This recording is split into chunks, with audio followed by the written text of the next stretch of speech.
છોટાઉદેપુર જિલ્લાની નગરપાલિકા ચૂંટણીના મતગણતરી આવતીકાલે સરકારી પોલિટેકનિક ખાતે હાથ ધરાશે। છોટાઉદેપુર નગરપાલિકાની ચૂંટણીને લઈ આવતીકાલે સરકારી પોલિટેકનિક ખાતે મતગણતરી હાથ ધરાશે। ગઈકાલે મતદાન પ્રક્રિયા શાંતિપૂર્ણ સંપન્ન થઈ અલગ અલગ વોર્ડ વાઇઝ મતગણતરી હાથ ધરાશે। તંત્ર દ્વારા 50 જેટલો સ્ટાફ મૂકવામાં આવ્યો। સરકારી પોલિટેકનિક ખાતે ચુસ્ત પોલીસ બંદોબસ્ત ગોઠવવામાં આવ્યો। શાંતિપૂર્ણ માહોલમાં મતગણતરી હાથ ધરાઈ તેના માટે તંત્ર દ્વારા તમામ પ્રયત્નો હાથ ધરાયા। Bureau report Rehan Patel.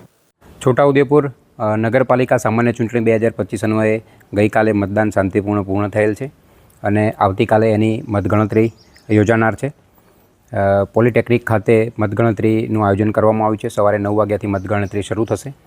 એમાં અમારો ચૂંટણીનો આશરે 50 લોકોનો સ્ટાફ રોકાયો છે।